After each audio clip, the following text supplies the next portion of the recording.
যিসকল মানুহে এই বেদখলকাৰী অবৈধ বুলি জানিও যিবিলাকে আশ্ৰয় দিছে তেওঁলোকো মই ভাবোঁ যে অবৈধ। তেওঁলোকৰ ভূমিকাটো অবৈধ ভূমিকা। তেওঁলোকৰ এই প্ৰক্ৰিয়াটো যদি বন্ধ কৰিব লাগে, বন্ধ নকৰালৈকে আহি থাকিব ন এতিয়া, হয় নহয়? আশ্ৰয় পালে কোন নাহিব? তো এই আশ্ৰয় দিয়াটো বন্ধ কৰিব লাগিব। এই আশ্ৰয় দিয়াটো যদি বন্ধ কৰিব লাগিব, এই অবৈধ বেদখলকাৰী মিয়াসকলক উচ্ছেদৰ কথা যেতিয়া কৈছোঁ, এই আশ্ৰয় দিয়া লোকসকলকো আমি উচ্ছেদ কৰিব লাগিব। আজিৰ সিদ্ধান্ত ল'ব লাগিব, নাগৰিক সভাই আজি সিদ্ধান্ত ল'ব লাগিব। তেওঁলোক উচ্ছেদ কৰি আমি উচ্ছেদটো কেনে কৰিম? তেওঁলোক আমি বাংলাদেশলৈ পঠাব নোৱাৰোঁ, তেওঁলোক ইয়াৰে নাগৰিক হয়। সামাজিকভাৱে আমি বয়কট কৰিব লাগিব, সাংস্কৃতিকভাৱে বয়কট কৰিব লাগিব। গাঁৱে সিদ্ধান্ত ল'ব লাগিব। আজি নাগৰিক সিদ্ধান্তই সিদ্ধান্ত ল'ব লাগিব। এই সিদ্ধান্ত প্ৰতিখন গাঁৱে পালন কৰিব লাগিব। যি গাঁৱত এই অবৈধ বেদখলকাৰী বাংলাদেশী মিয়াসকলক আশ্ৰয় দিছে, তেওঁলোকে এই আশ্ৰয়টো এতিয়াৰ পৰাই বন্ধ কৰিব লাগিব। আশ্ৰয় দিয়াটো বন্ধ কৰিব লাগিব। তেওঁলোকে প্ৰথমতে তেওঁলোকৰ মাটিৰ পৰা তেওঁলোকক উচ্ছেদ কৰিব লাগিব। মই নাজানো কোনে দিছে, মই নাম নাজানো, কিন্তু চিনাক্তকৰণ কৰিব লাগিব। তেওঁলোকক আমি আজিৰ সভাৰ জৰিয়তে আমি নটিচ দিব লাগিব।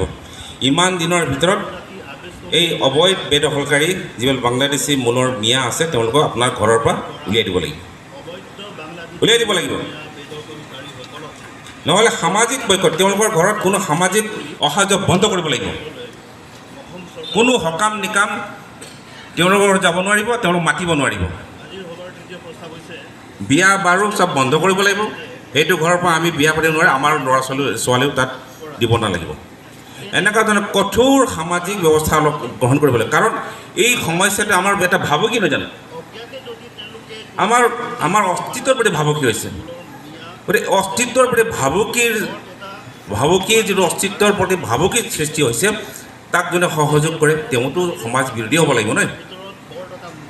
এনেকুৱা মানুহক যোনে আশ্ৰয় দিছে সেও সমাজ বিৰোধী হ'ব লাগিব। সমাজ বিৰোধীৰ বিৰুদ্ধে সামাজিক ব্যৱস্থা ল'বই লাগিব।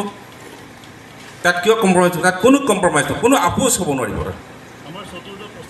এই সমস্যাটো ইমান এটা ডাঙৰ সমস্যা হৈ গৈছে, গোটেই অসমখনৰ প্ৰতি ৰাজনৈতিক এটা ভাবুকিৰ সৃষ্টি কৰিছে। আমাৰ মুখ্যমন্ত্ৰী ডাঙৰীয়াই কৈছে, বহুত হিচাপ নিকাচ কৰি কৈছে, আৰু কিমান বছৰৰ ভিতৰত ইয়াতে বাংলাদেশী মূলৰ লোকে ইয়াত মুখ্যমন্ত্ৰী হ'ব। আৰু সেইকাৰণে অবৈধ বাংলাদেশী মূলৰ বেদখলকাৰীসকলৰ বিৰুদ্ধে কঠোৰ ব্যৱস্থা লৈছে। ইমান কঠোৰ ব্যৱস্থা কালিও কোনো ৰাজনৈতিক নেতাই লোৱা নাই। সেইটো সকলোৱে জানিছে। কোনো দয়া নাই, কোনো মায়া নাই। 90টা এক্সকাভেটৰ আনি RCC ঘৰ একফালৰ ভাঙি দিছে। কিমান কঠোৰ হ'ব লাগিব এজন মুখ্যমন্ত্ৰী? কিয় হৈছে? দেশখনৰ স্বাৰ্থত, আমাৰ স্বাৰ্থত। তেতিয়াহ'লে কিমান ভয়ংকৰ হৈছে?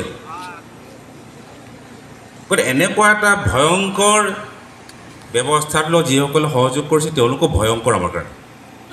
এই ভয়ংকৰ যিটো ভৱিষ্যতৰ অংশীদাৰী হৈছে, তাৰ বিৰুদ্ধে আমি সমাজে থিয় দিব লাগিব। মোৰ যিয়ে নহ'লাকে, মোৰ সম্পৰ্ক হ'ব পাৰে, দেশতকৈ মোমাই ডাঙৰ নহয়, লাচিতে কেতিয়াবাই কৈ গৈছে। যদি কঠোৰ হ'ব নোৱাৰে, ইয়াত গাই বাই লাভ নাই। মই স্পষ্ট কৈ দিছোঁ, ইয়াত ইতিহাস বখানি একো লাভ নাই। যদি ইমান কঠোৰ হ'ব নোৱাৰোঁ, ইমান কঠোৰ হ'ব লাগিব যে আশ্ৰয় দিয়া লোকবিলাকে ভয় কৰিব লাগিব যে মই যদি আশ্ৰয় দিওঁ, মই সামাজিকভাৱে বৰ্জিত হ'ম। এই ভয় প্ৰত্যেকৰে মনত সোমাব লাগিব।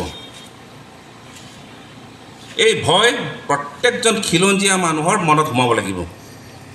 এই ভয় যেতিয়া সোমাব, তেতিয়াহে আশ্ৰয় নিদিব। আশ্ৰয় দিয়াটো যেতিয়া বন্ধ হৈ যাব, তেতিয়া তেওঁলোক অহাটো বন্ধ হৈ যাব। অহাটো বন্ধ হ'লে বেদখল বন্ধ হ'ব।